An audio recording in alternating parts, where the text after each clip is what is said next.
Coming up in all angles, the church and sexual abuse.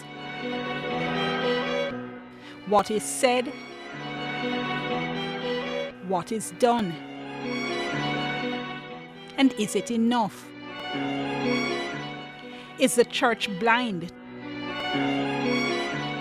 to what's happening within its walls?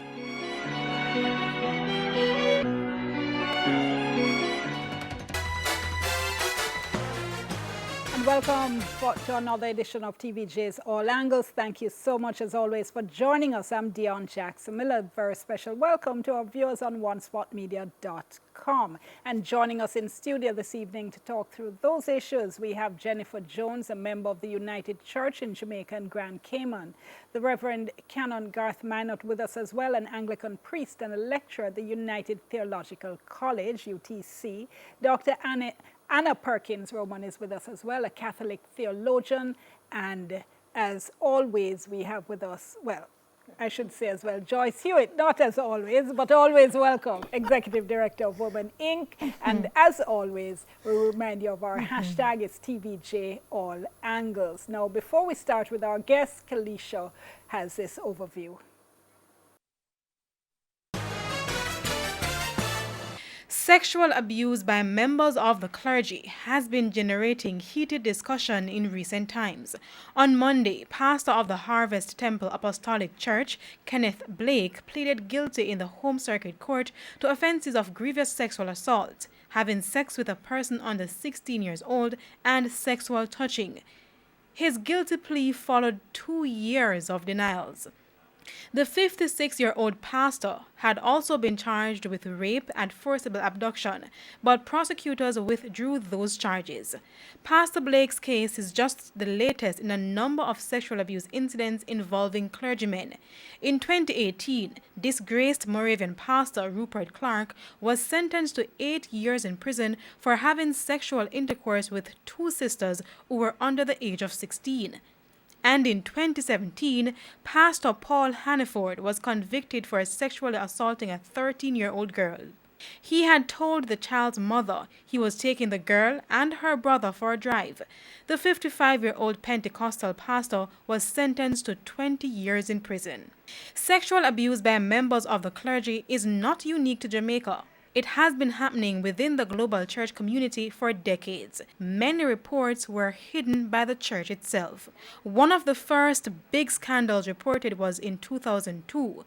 It emerged then that the Roman Catholic Church in Boston in the United States had knowingly removed a notorious pedophile priest from parish to parish for decades, allowing him to abuse scores of children. Then more and more reports from countries all over the world.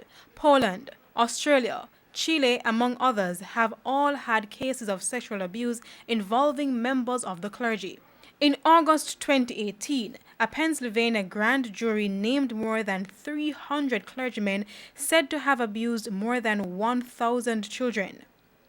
There had been criticisms that the Pope had not done enough to hold bishops accountable for covering up sexual abuse within the church. Finally, in May 2019, Pope Francis made it mandatory for the Roman Catholic clergy to report cases of clerical sexual abuse and cover-ups to offices within church dioceses. In Jamaica, advocates have been calling for the church to do more to guard against sexual predators within the faith. In March 2019, Charles advocate Betty Ann Blaine wrote, "No place for pedophiles in church," calling for the church to start a campaign to rebuild its integrity and promote a zero-tolerance approach on child sexual abuse. Kalisha Williams for All Angles. Thank you so much, Kalisha. I'm going to start with Dr. Perkins because one of those articles, in fact, was quoting Reverend Harriet of the Jamaica Chamber of Council of Churches, saying that the church has been speaking, the church has not been silent, but the public isn't feeling it. Do you accept that there is a disconnect there?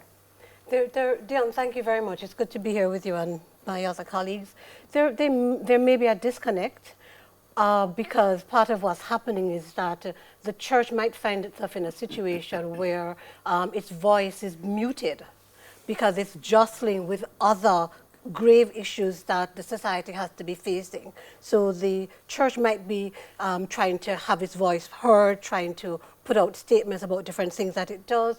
The church might be running different internal programs, having different kinds of partnerships with external groups, but I suspect that there's some muting going on that is preventing the church's voice from being sufficiently heard. Okay, let me ask Reverend Minor.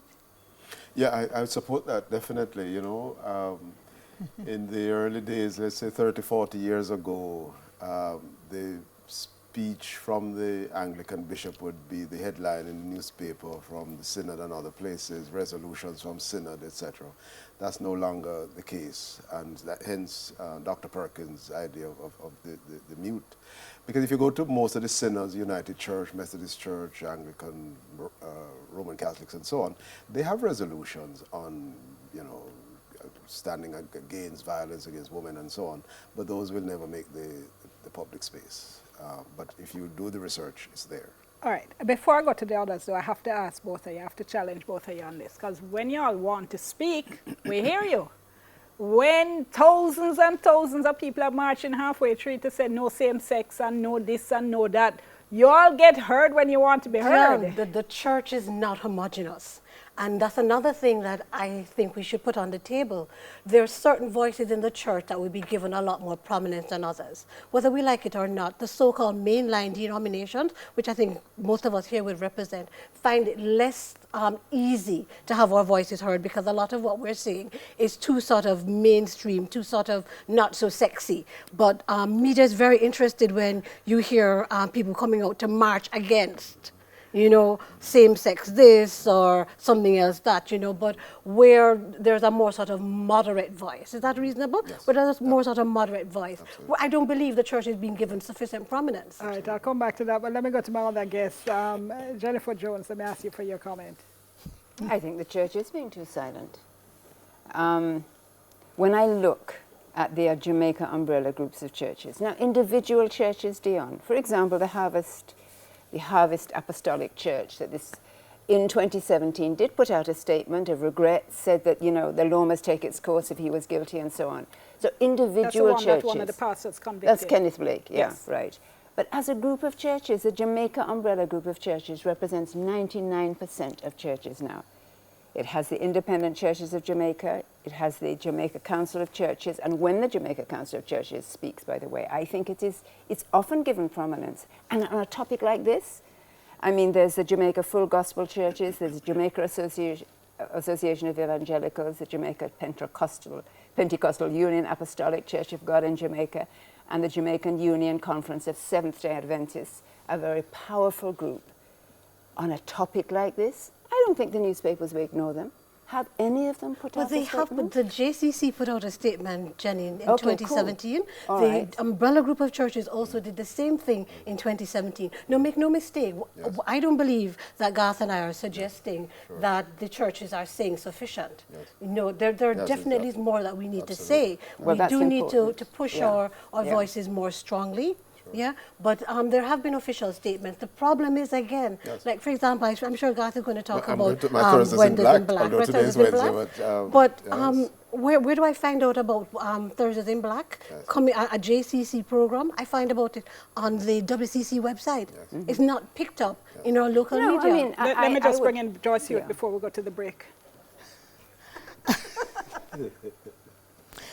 It is just so concerning, disturbing, and certainly, I think, much too silent. I'm struggling to relate to this, the concept of muting, of the church being muted. No, establishment churches, she said. They are, as a body to which we are expected to look up to, no matter who and what and where. When we have persons who are in the pulpits in particular, telling us how to live our lives, and yet when these kinds of abuse are so prominent and so dastardly that there is not, you said it, Dion, the marches, when there's something really tickling them. They're out in Homosexuality, force man. in the streets And abortion. marching. And yet, when we are confronted on such a regular basis, the silence, I'm sorry, is deafening. I just don't see where the stands are being taken. And yes, there may be resolutions, but what is being done to enforce those resolutions? What is being done to ensure that our young persons, especially our young girls, are not being molested? And of course, young boys as well, you know. But our issue primarily is these young girls. And when I heard this particular one, this story about the young girl being impregnated, and that's not the first one, but I mean, where do we stop? Where do we draw the line? Where do all of us stand up and take a stand and say the churches must do more? Hold that thought for me. Let me go to break. We'll pick up when we come back. Remember our hashtag is TVJ All Angles. We'll soon come.